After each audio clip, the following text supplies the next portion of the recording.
वारे में वधंदड़ बदमनी ख़िलाफ़ अवामी हक़ूक़ इत्तेहाद जे सॾ ते मुख़्तलिफ़ सियासी समाजी अख़बारनि ऐं SSP ऑफिस अॻियां एहतजाजी मुज़ाहिरो करे धरणो हयो आहे। उन हवाले सां वधीक अपडेट करे रहियो आहे रियाज़ अहमद खटियाण। जी रियाज़ अहमद, वधीक अपडेट कजो।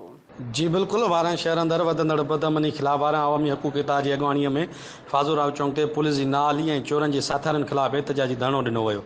वधीक तफ़सील ॾींदो हलां त वारा शहर अंदर चोर राज बरक़रार रोज़ जे बुनियाद ते शरीफ़ शहरी चोरनि हथां फोन लॻा। पुलिस इंतज़ामिया फ़ौरन सां बिट जोड़ अवामी हक़ूक़ इत्तेहाद जे प्लेटफार्म तां गुज़िरियल राति अमन अमान खे बरक़रार रखण जे लाइ धरणे जी काल ॾिनी वई। अॼु अवामी हक़ूक़ इत्तेहाद जे अॻवान अली रज़ा ख़ान चोलियानी, मौलवी मोहम्मद सिद्दीक़ मंगणेजो, मोहम्मद सादिक तुनियो, सियासी समाजी क़ौमपरस्त तंज़ीमुनि जे अॻवान अब्दुल गफ़ार मिर्जत, अब्दुल हकीम बुलणी, मंसूर थेबो, सुहेल अहमद ख्वाड़, सजाद सुमरो ऐं सवें माण्हुनि गॾिजी निटण उस्ते फाज़ूराव चौक ते धरणो हयो वियो। धरणे में मौजूदु मुज़ाहिरीन ॻाल्हाईंदे चयो त वारा शहर जो अमन अमान ॼाणी वाणी ख़राब कयो वियो आहे। को बि शरीफ़ शहरी घर खां ॿाहिरि नथो निकिरी सघे।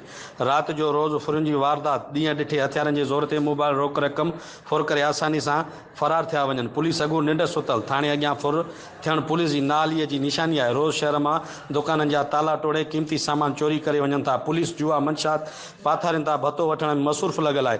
नोटिस केरु वठे? असां IG सिंध खे हिन एहतजाज ज़रिए ॿुधाइणु चाहियूं था त वारा शहर जो अमन अमान बरक़रार रखण जे लाइ हिकु बहादुर SSP मुक़ररु करे जेको मिसकिन अवाम जी ख़िदमत करे, अवाम जे माल मता जो तहफ़ुज़ यकीनी बणाए, बासरनि जी कमदारी घटि करे। जेकर वारा शहर जो अमन अमान बरक़रार न करायो वियो त असां अवामी हक़ूक़ इत्तेहाद जी सॼी टीम ऐं शहरी सियासी समाजी शहरी दुकानदार गॾिजी कंबर SSP ऑफिस अॻियां परअमन धरणो हणंदासीं। जी।